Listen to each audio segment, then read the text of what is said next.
자, 여러분들 이제 오늘 우리 사도행전 5장 17절부터 42절까지인데요.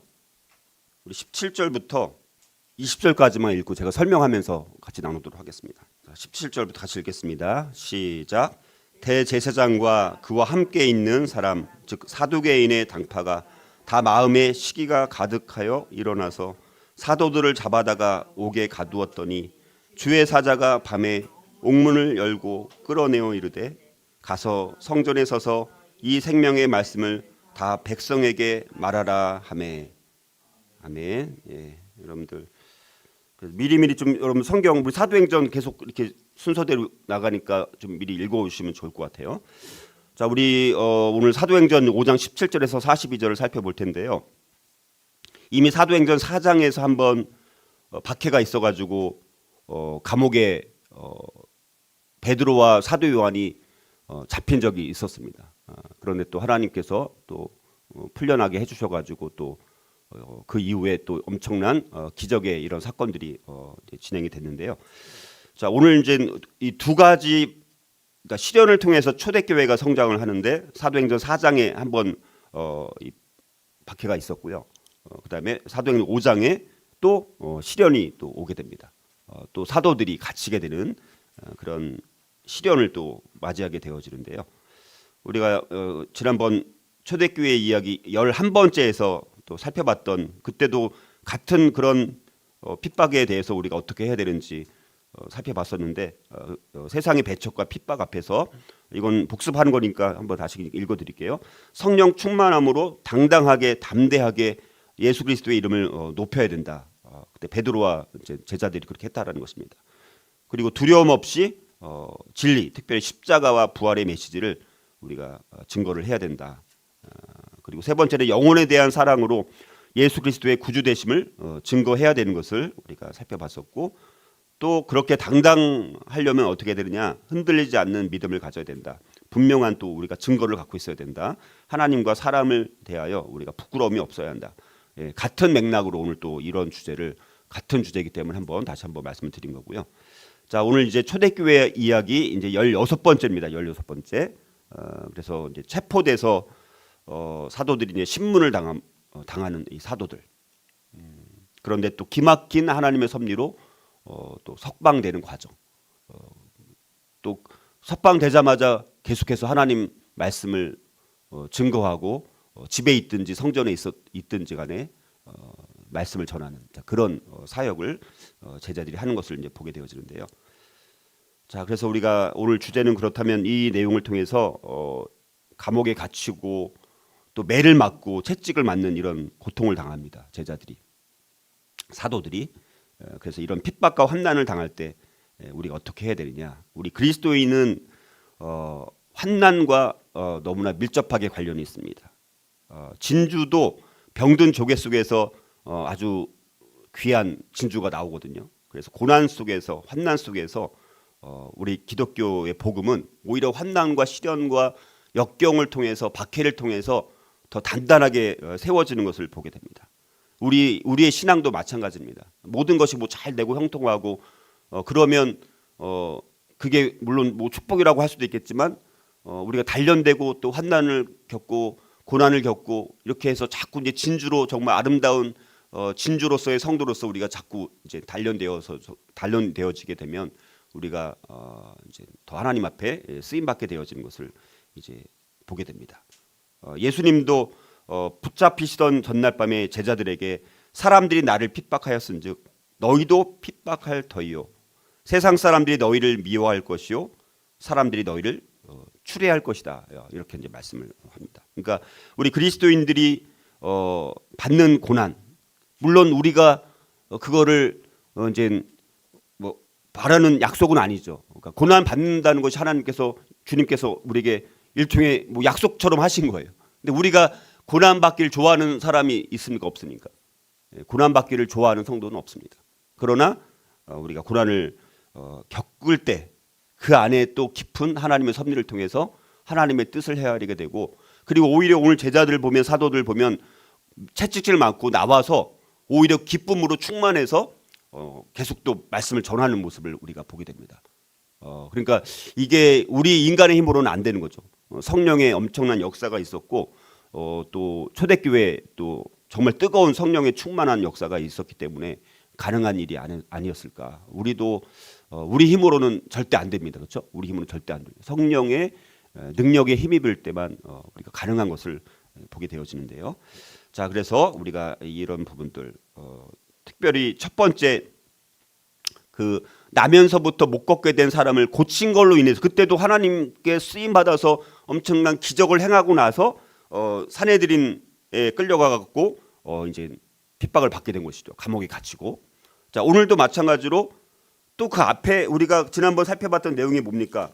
17절 앞에가 뭐예요?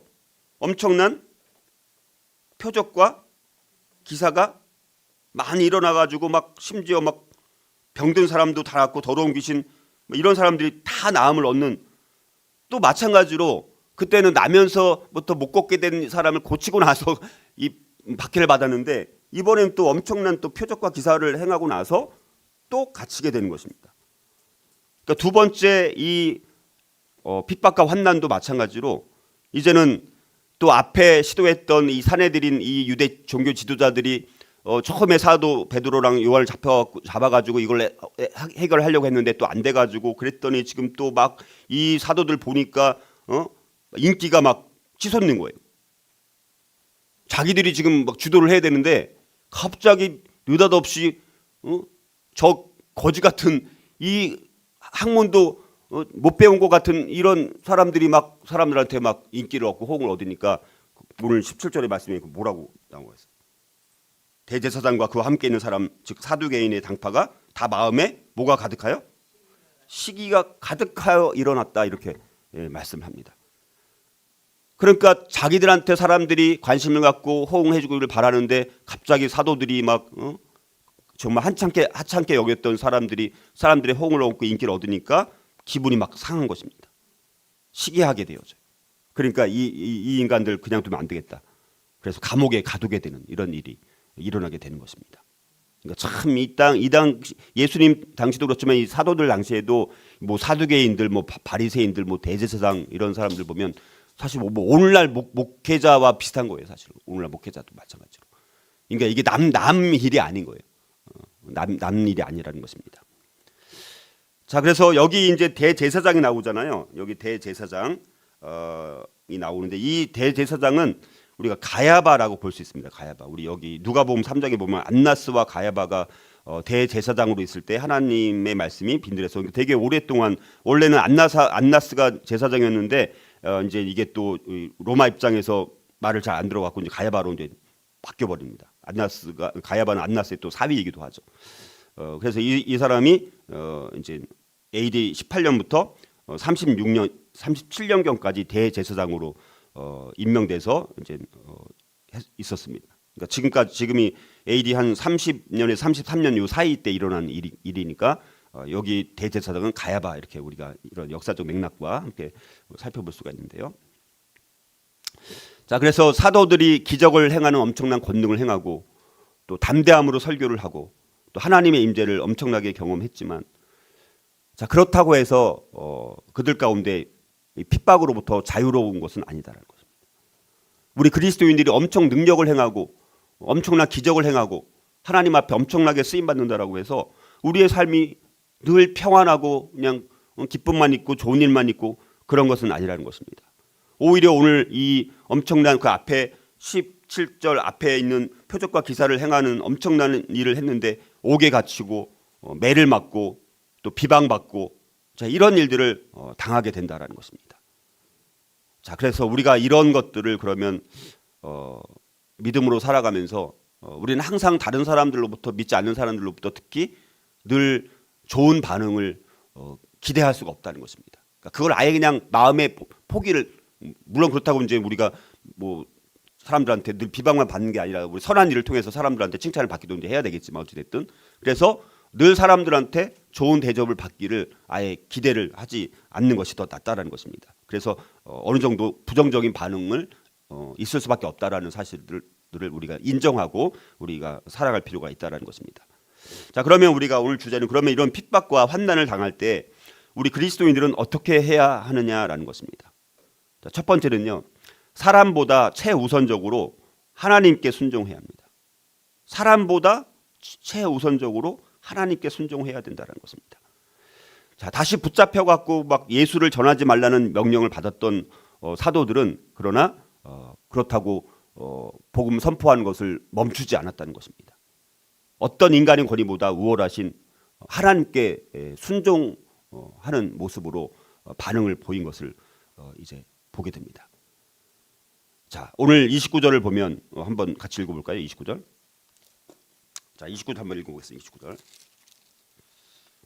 자, 같이 읽겠습니다. 시작. 베드로와 사도들이 대답하여 이르되 사람보다 안 읽으시죠? 5장 29절. 제가 잘못 말했나요? 29절 같이 읽겠습니다. 시작. 베드로와 사도들이 대답하여 이르되 사람보다 하나님께 순종하는 것이 마땅하니라. 이렇게 이제 공회 앞에 막 잡혀가 가지고 지금 또 막 신문을 받는 것입니다. 막 협박하고 또 지금 뭐 잠수하면 죽을 수도 있는 상황이에요, 사실은. 자, 그런데 거기서 이제는 이 베드로와 사도들이 말하는 것이 사람보다 하나님께 순종하는 것이 마땅하다라고 담대하게 말을 하고 있다라는 것입니다. 그러니까 여기서 순종한다라는 것은 최우선적으로 믿고 순종한다라는 말입니다. 내가 최고의 지배자로 말씀하시는 분을 최고의 지배자로 여기고 내가 전적으로 복종한다라는 그런 의미를 갖고 있습니다. 그래서 우리가 핍박과 환난을 당할 때 우리는 사람을 두려워할 수도 있고요. 그런 상황에서 위기를 모면하기 위해서 우리가 뭐 다른 방식으로 우리가 어떤 대처할 수 있는 그런 생각을 할 수가 있습니다. 아니면 내가 이 고통을 지금 어떻게 피할까? 왜 하나님께서 나에게 그럼 이런 고난을 왜 주시지? 자, 이런 이유를 따지는 것이 아니라 내가 어떻게 하면 이 고난 가운데서도 하나님께 온전히 순종할 수 있을까? 그런 태도가 하나님께서 원하시는 태도라는 것입니다. 사람들의 반응보다 하나님을 섬기는 것에 우리가 더 많은 관심을 가질 것을 하나님은 우리에게 요구를 하시는 것을 보게 됩니다. 자, 그래서 우리가 삶의 자리에서 늘 핍박과 환난 같은 어려운 상황이 역경이 올 수가 있습니다. 자, 그럴 때 우리는 사람보다 최우선적으로 먼저 하나님께 순종하고자 하는 주님을 최고의 우리의 지배자로 여기고 그분이 말씀하시면 우리 어떤 상황 속에서도 순종하리라라는 그런 마음 자세를 가지고 우리가 하나님 앞에 어떻게 내가 순종해야 될 것인가, 누구를 내가 더 순종해야 될 것인가, 여기에 관심을 갖고 우리가 사람보다는 최우선적으로 하나님께 순종해야 할 것을 말씀을 우리가 합니다. 자, 두 번째로 핍박과 환난을 당할 때 우리 그리스도인들은 어떻게 해야 할까라는 것입니다. 두 번째는 하나님의 도우심과 섭리를 기다려야 돼요. 자, 핍박과 환난이 당할 때 우리가 하나님께 순종하고자 했을 때 우리의 힘으로 그 문제를 절대 극복할 수가 없거든요. 근데 정말 우리가 알 수 없는 정말 신비한 방법으로 하나님이 도우시는 손길을 베풀어 주십니다. 그리고 하나님의 우리가 예상할 수 없는 섭리의 손길이 있게 되는 것을 우리 신앙생활 하면서도 많이 겪잖아요. 돌아보면. 그렇죠? 그런데도 우리가 이제 환난과 핍박이 오면 또 염려하고 두려움이 있고 또 걱정하고 물론 그렇게 하지만 그런 여태까지 신앙생활을 다 이렇게 돌아보면 그때마다 일마다 하나님께서 사람을 통해서든 어떤 환경을 통해서든 도우시는 손길을 베풀어 주셨고 지나고 났을 때 보니까 야, 이런 하나님의 오묘한 신묘막측한 섭리가 있었구나 라는 것을 깨달을 때가 참 많이 있잖아요. 그렇죠? 자, 오늘 이런 핍박과 환난 가운데서도요, 하나님의 도우심과 섭리가 없었으면 순교를 했어야 되는 거예요. 사실 순교를 해야 되는 상황인데 지금 기적같이 하나님의 도우심과 하나님 섭리의 손길을 통해서 풀려나게 됩니다. 놀랍게. 자, 이게 한 두세 가지 그런 내용이 있는데 한번 보면, 자, 사도들을 시기했던 이 종교 지도자들이 이제 사도들을 옥에 가두면 얘네들 이제 침묵시킬 수가 있겠다. 더 이상 이젠 맨날 말하는 뭐 예수 뭐 이렇게 절하는 거 이제 못 하겠지. 그리고 이제 감옥에 갇혔으니까 좀 마음에 겁을 먹어가지고 쫄아가지고 이제 좀 잠잠하겠지. 자, 이런 생각을 할 수가 있지 않았습니까? 그렇죠? 근데 놀라운 것이 19절을 보니까 갑자기 뭡니까? 주의 사자가 밤에 옥문을 열어서 이 사도들 끌어내는 놀라운 일이 일어나게 됩니다. 19절 거기 다시 한번 보면, 자, 주의 사자가 밤에 옥문을 열고 끌어내어 이르되. 자, 그러면서 가서 뭐라고 말합니까? 20절에 성전에 서서 이 생명의 말씀을 다 백성에게 말하라 하매 그들이 듣고 새벽에 성전에 들어가서 가르치더니, 이렇게 이제 말씀합니다. 자, 천사가 나타나 가지고 이들을 감옥에서 나오게 만들어 주십니다. 그러니까 천사는 성경에서 분명히 존재하는 것이죠. 그래서 우리를 위기에서 건져내기도 하고, 아니면 필요한 말씀을 우리에게 주시기도 하고, 또 전쟁에서 싸울 수 있도록 도와주시기도 하고, 자, 그런 일들을 하면서 이제 이들에게 사명을 다시 주는 것이죠. 왜냐하면 지금 이 사도들이 죽으면 안 되는 거예요. 하나님의 뜻은 이 사도들을 통해서 지금 초대교회가 왕성하게 복음이 전파되는 것에 쓰임 받는 게 하나님의 뜻이잖아요. 근데 하나님의 그 뜻과 섭리와 그 계획하심을 막을 수가 있어요, 없어요? 그거는 못 막는 거예요. 하나님의 그 정하신 계획하심은요, 누구도 못 막습니다. 그래서 이제 풀어주고, 근데 지금 사명이 뭡니까? 이 제자들이 해야 되는 지금 당장의 사역은 뭐냐면 성전에 가서 이 생명의 말씀을 다 백성에게 전하는 것입니다. 복음의 전체 메시지를 다 지금 전해야 되는 것입니다.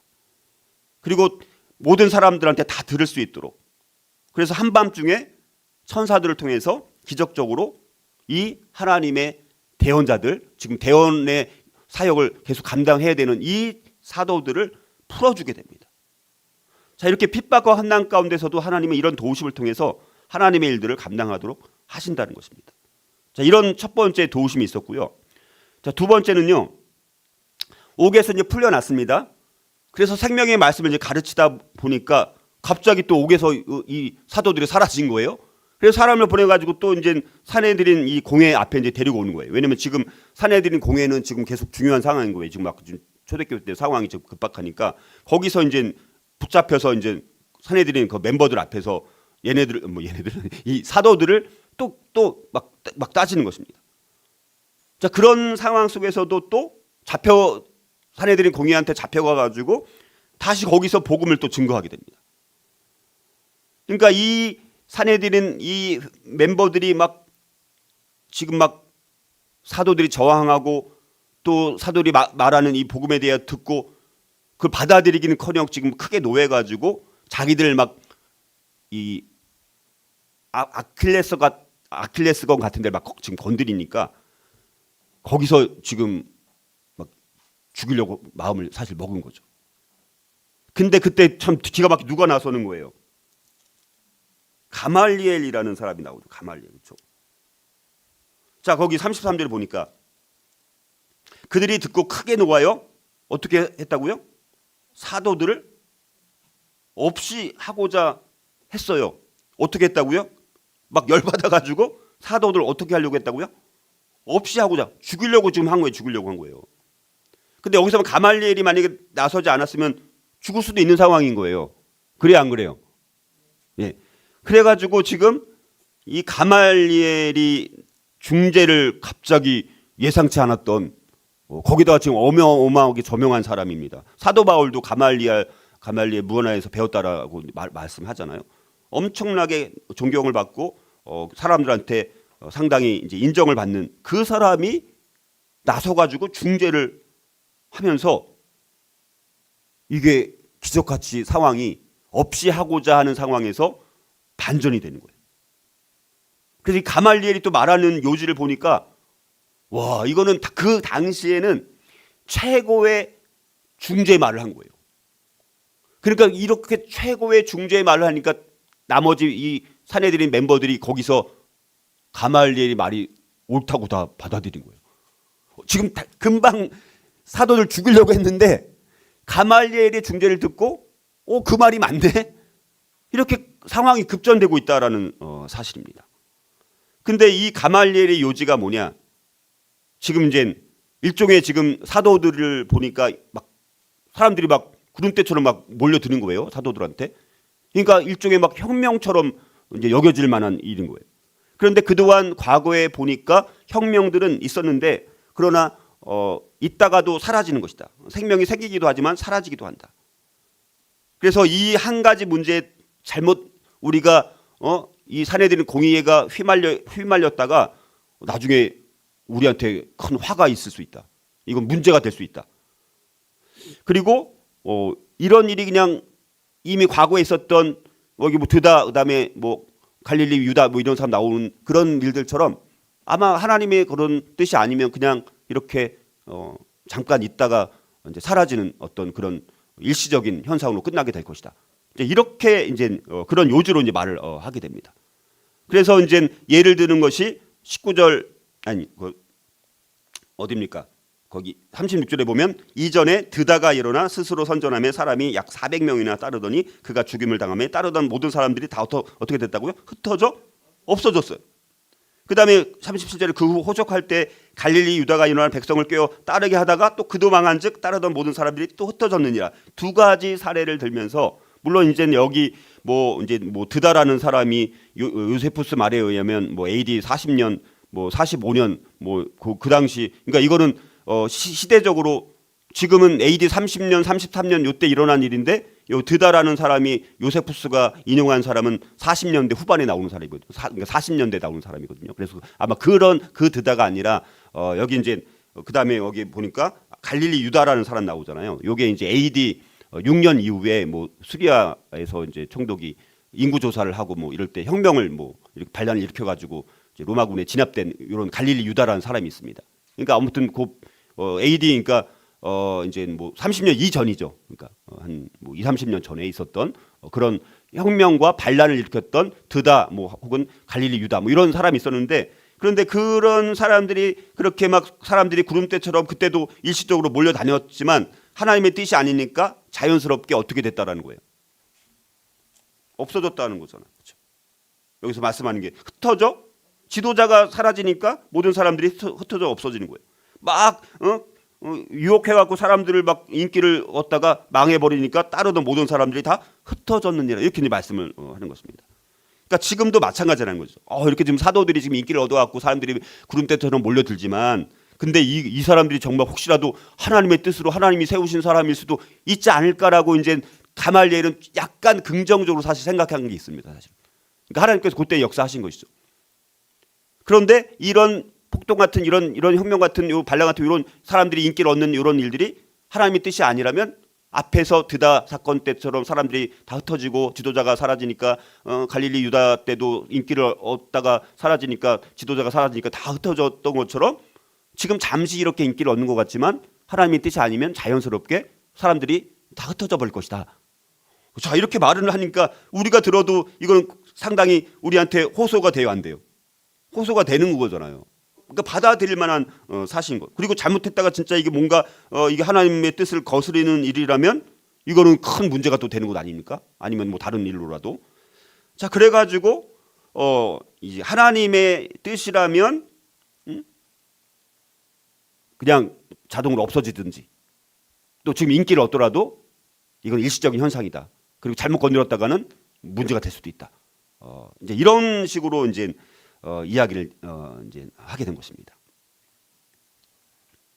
자, 그래가지고 이제 우리가 이 가말리엘이 조언을 하는 것이죠. 그러니까 이 사내들인 공회 사람들 앞에서 이제 조언을 하는 것이죠. 근데 진짜 우리 교회가 어찌됐든 그 당시 가말리엘이 없었으면 이 조언이 없었으면 여기 진짜 다 없애려고 했던 것이 없이 하고자 하는 이렇게 크게 분노해가지고 사내들인 공회 멤버들이 죽이려고 했었다는 것입니다.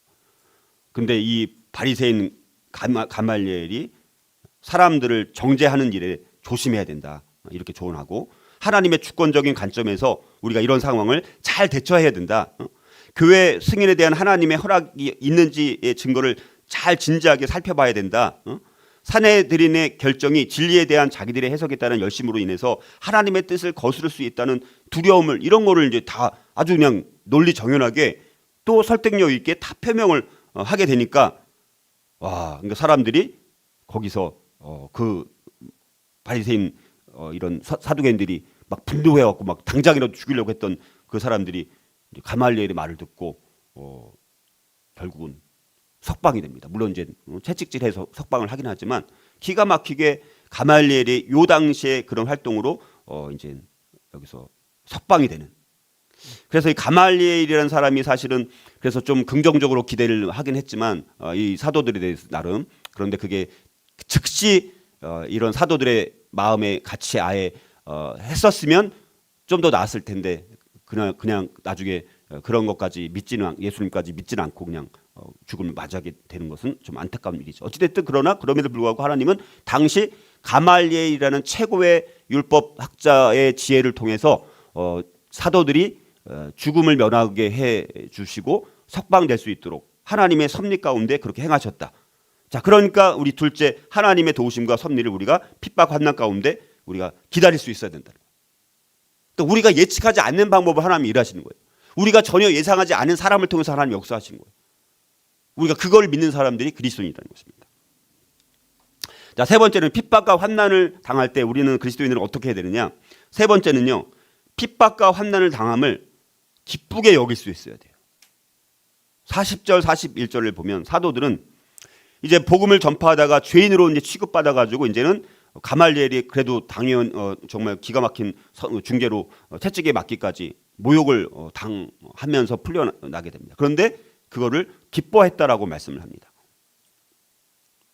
여기 기뻐한다. 여기 보면 40절 다시 한번 보겠습니다. 40절 보면 그들이 옳게 여겨, 그러니까 가말리엘이 말한 것을 들어보니까 맞네. 그래서 그들이 옳게 여겨 사도를 불러들여 채찍질, 근데 그냥 또 안 보내줍니다. 채찍질을 하며 예수의 그다음에 또 협박을 하는 거죠. 예수의 이름으로 말하는 것을 금하고 이제 놓아주게 됩니다. 그러니까 41절에 사도들은 그 이름을 위하여 능욕받는 일에 합당한 자로 여기심을 기뻐하면서 공의 앞을 떠났다. 이렇게 이제 말씀을 하는 것입니다. 그러니까 지금 오히려 환난 당하는 것을 또 모욕당한 것을 채찍 맞은 것을 하나님 앞에 불평하면서 우리를 왜 이렇게 채찍까지 맞게 하면서 온갖 매질을 당하게 만들면서 우리를 이렇게 주님 복음을 증거한 거 그게 뭐가 잘못인데 우리가 이렇게 또 이런 사람들한테 채찍 맞고 모욕을 당해야 됩니까? 이런 게 아니라 오히려 환난 당하는 것, 매질을 맞는 것이 복되다라고 기꺼이 그거를 받아들이고 있다라는 것입니다.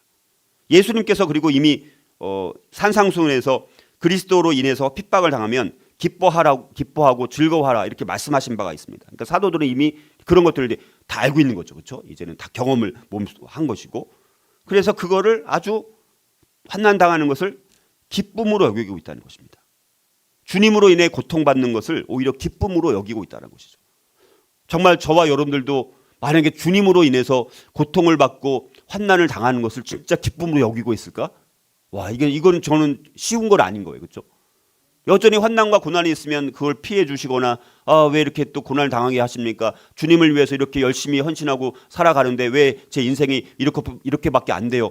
이렇게 그런 생각을 할 수가 있는데, 오히려 주로 인해서 환난을 받을 때 기뻐했던 이 제자 사도들, 이게 거짓말이 아니잖아요. 그렇죠? 진짜 이 사도들은 그러니까 성령이 충만하고 정말 주님으로 인해서 뜨거운 마음으로 막 충만하니까 성령의 또 기름 부으심과 성령의 충만함으로 막 넘치니까 그렇게 매질을 당하고 채찍질을 당해도 그 환난을 당해도 그걸 복으로 여기고 기쁘게 여기고 있는 이 사도들의 모습은 정말 우리가 다시 한번 우리의 신앙을 점검해보는 그런 시간이 돼야 되지 않을까, 그렇게 한번 돌아볼 수가 있습니다. 자, 마지막으로 이제 핍박과 또 환난을 당할 때 그리스도인들은 어떻게 해야 되느냐라는 것입니다. 네 번째는요, 생명의 말씀인 복음 증거 또 전도와 가르치기를 그치지 말아야 한다는 것입니다. 이제 감옥에서 이제 풀려나고 채찍질을 맞았으니까 당분간 좀 조용히 지내자, 좀 숨어 지내자, 이런 게 아니라 한밤중에 이들을 우리 앞에 다시 앞으로 돌아가서 기적같이 사도들이 이제 풀려나서 그들은 어떻게 해서 그 감옥에서 천사들에 의해서 감옥에서 풀려서 나갔습니다. 그래서 천사들이 어떻게 하라고 그랬어요? 성전에 들어가서 뭐라고 그럽니까? 거기 끌어이르되 20절 가서 성전에 서서 이 생명의 말씀을 다 백성에게 말하라 이렇게 했잖아요. 그래서 풀려난 거잖아요. 그랬더니 그들이 어떻게 21절에 보면 그들이 듣고 언제? 새벽에 성전에 들어가서 가르쳤다 이렇게 말. 그냥 오후에 천천히 들어간 게 아니라 새벽에 성전에 들어가서 가르쳤다 이렇게 말씀합니다. 지금 일찍 하나님께서 말씀하시자마자 새벽에 성전에 들어가서 지금 말씀을 전하고 새로운 생명에 관한 예수 그리스도로 인한 복음을 전하고 있는 모습들을 이제 보게 됩니다. 와, 참 대단한 것이죠. 그러니까 지금 굉장히 힘든 상황 속에서도 그냥 그 천사가 전해준 말에 따라서 그리고 이제 다시 성전에서 이렇게 생명의 복음을 전하면 이 사내들인 공회한테 다시 잡혀 들어갈 거라는 것을 알았을까 몰랐을까요? 알고 있는 거죠. 풀려났으니까 도망가서 이게 아니라 다시 공회 앞에 서게 될 것이라는 것을, 시간 문제라는 것을 알고 이제 그렇게 한 거. 그 문제 중요한 거는요, 그걸 알고 그렇게 했다는 것도. 그래서 새벽부터 가서 천사가 전해준 그대로 말씀을 증거하고 생명의 복음을 전하는 이거를 했다라는 것은, 와, 이 사도들이 어마어마하게 담대하고 용기를 가지고, 물론 천사가 용기를 가질 수 있도록 이제 그렇게 중요한 말을 이제 전해주기도 했죠. 야, 그래서 이런 걸 볼 때 참 우리가 하나님께서 우리에게 주신 기회가 있다면 우리도 담대하게 이제 상황을 가리지 않고 복음을 전할 수 있는 준비가 늘 되어 있는 것이 우리에게 얼마나 필요한가를 다시 한번 우리가 돌아볼 수가 있다는 것입니다. 자, 그뿐만이 아닙니다. 또 30절 32절에 또 보면요, 옥에서 풀려나 가지고 이제 다시 성전에서 말씀을 전하다가 사내들인 공회 앞에 이제 붙잡혀 와가지고 거기서도 또 주눅 들고 뭐 이런 게 아니라 또 그 사람들 앞에서 또 복음을 증거합니다. 그게 이제 30절에 보니까 아주 정확한 또 복음을 전하게 돼요. 뭐라고 이제 거기 전합니까? 너희가 자, 29절부터 베드로와 사도들이 대답하여 이르되 사람보다 하나님께 순종하는 것이 마땅하니라라고 이제 대답하면서 너희가 나무에 달아 죽인 예수를 우리 조상의 하나님이 살리시고 이스라엘에게 회개함과 제사함을 주시려고 그를 오른손으로 높이사 임금과 구주로 삼으셨느니라. 우리는 이 일의 증인이요 하나님이 자기에게 순종하는 사람들에게 주신 성령도 그러하니라 하더라 하면서 자기들이 경험하고 자기들이 믿은 복음에 대해서 그대로 다 증언하고 있는 모습을 이제 보게 됩니다. 거기서도 전혀 주눅들지 않고 오히려 담대하게 또 중요한 복음의 요소들을 빠뜨리지 않고 그 공회 사내들인 멤버들 앞에서 종교 지도자들 앞에서 담대하게 다시 또 진리를 전하고 있는 모습들을 우리에게 이제 보여주고 있다는 것입니다. 그래서 하나님께서 예수님을 죽인 자 가운데서 살리셨다. 그분을 우리가 구세주로 또 하나님께서 높이 올려주셨다. 그리고 그를 복종하는 사람들한테는 성령을 주셨다. 그러니까 자기들이 그냥 듣고 믿고 경험한 것들을 그냥 그걸 아주 요약해서 전하고 있다는 사실입니다. 자, 그뿐만 아니라 이제는 또 뭡니까? 42절 오늘 마지막 절 보니까 그들이 날마다 성전에 있든지 집에 있든지 예수는 그리스도라고 가르치기와 전도하기를 그치지 아니하니라. 자, 이렇게 엄청난 어려움을 당했지만, 환난을 당했지만 성전에 있든지 집에 있든지 어디 있든지 상관하지 않고 예수가 그리스도다 이걸 가르치고 전도하는 것을 그치지 않았다라는 사실입니다. 그러니까 엄청나게 매질을 맞고 감옥에 갇히고 이런 어려움을 당했지만 복음 증거와 전도에 대한 또 자기가 깨달은 그 복음에 대해서 가르치고 이런 것에 대한 열정을 이 핍박과 환난과 매질이 감옥이 꺾을 수 없었다는 사실입니다. 이게 진짜 그리스도인이다. 우리 그리스도인들은 우리가 복음 증거와 전도에 대한 또 주님을 가르치는 것에 대한 열정을 다른 어떤 것들이 우리를 꺾을 수 없을 만큼 우리가 그런 열정을 갖고 있는가, 이거를 다시 한번 우리가 돌아봐야 되지 않을까. 그래서 우리가 핍박과 환난 가운데서도 생명의 말씀인 복음을 증거하고 전도하는 것, 가르치는 것을 그치지 말아야 된다는 것입니다. 자, 여기 보면 여러분들 구세군을 부부가 같이 공동 창설했습니다. 이 감리교의 이제 계열에서 이제 캐서린 멈포드 부스라는 이 아내와 윌리엄 부스라는 이 남편이 둘이 이제 구세군이라는 걸 통해 가지고 이 사람들은 제복을 입잖아요. 제복을 입고 복음을 전합니다. 그러니까 이 윌리엄 부스, 그러니까 그래서 대장이라고 불러요. 그러니까 이 사람들은 정말 세상에 죽어가는 영혼을 살리기 위한 우리의 전도는 결코 쉴 수 없는 사탄과의 전쟁이다.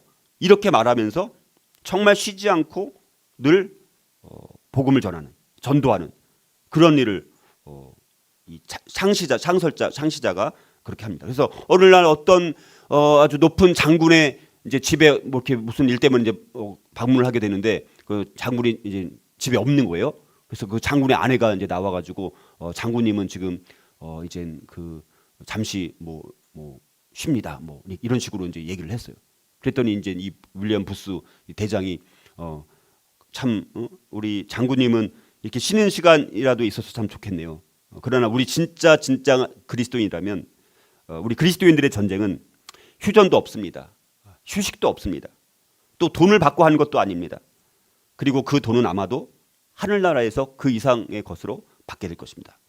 라고 말하면서 그렇게 인사를 하고 나왔다라는 그런 말이 있습니다. 그러니까 이 사도들은 날마다 쉬지 않고 예수가 그리스도다 이렇게 가르치고 전도하는 것을 쉬지 않는 것을 보게 되어주고 그런 모습들을 윌리엄 부스라는 이 구세군의 이런 멤버들은 계속 행동으로 이 사람들은 밖에 나가서 우리가 이 성탄절 때 보면 길에서 막 이렇게 뭐 이렇게 하잖아요, 그렇죠? 그분들이 다 이제 구세군 그런 이제 사람들입니다, 대부분. 그래서 이 구세군의 이 창설자 윌리엄 부스라는 사람은 그렇게 이제 말했다는 말이 있습니다. 자, 그래서 오늘 이제 결론 우리가 네 가지를 살펴봤습니다. 그래서 우리의 믿음의 조상들도요, 신앙의 모범을 가졌던 믿음의 조상들이 셀 수 없이 성경에도 많고요, 또 역사 속에서도 너무나 많은 것을 한번 돌아보고 우리나라 역사를 보면 정말 순교의 피가 많이 흐르고 있는 것을 우리 한국 교회를 통해서 보게 됩니다. 선교 초기에 그리스도인들이 많은 질시를 받고 박해를 받았습니다. 일제 신사참배 강요를 통해서 신앙의 탄압을 우리 교회가 많이 받기도 했습니다. 물론 신사참배를 한 교회들이 너무나 많은 것도 우리가 아픈 부끄러움의 과거이기도 하고 또 무신론을 주장하는 공산주의자들 앞에서 우리가 6.25 전쟁을 통해서 많은 핍박을 받았던 것을 우리가 알고 있습니다. 그러나 그런 여러 가지 어려움 가운데서도 이 나라 민족이 하나님의 놀라운 부흥을 경험했던 것을 보면 그런 엄청난 핍박과 박해 시간들이 있었기에 이렇게 한국 교회가 또 부흥하고 지금 물론 많이 이제 쇠퇴하고 있는데 다시 한번 우리가 또 사회적으로 또 나라적으로 교회가 이제 더 어려운 세상이 됩니다.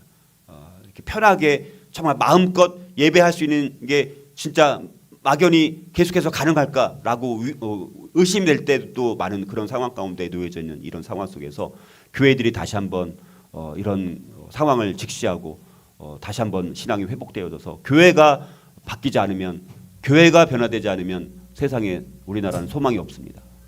그래서 우리가 정말 어려운 이 나라의 민족 가운데 한국 교회가 깨어나게 하시고 또 여러 가지 또 어려운 상황 속에서도 우리가 더욱더 믿음의 연단을 통해서 또 복음을 전하고 가르치는 사역을 우리가 중단하지 않고 끊임없이 할 수 있도록 그래서 교회를 향한 하나님의 부르심 앞에 모두가 순종해서 쓰임 받도록 우리 오늘도 기도했으면 좋겠는데요.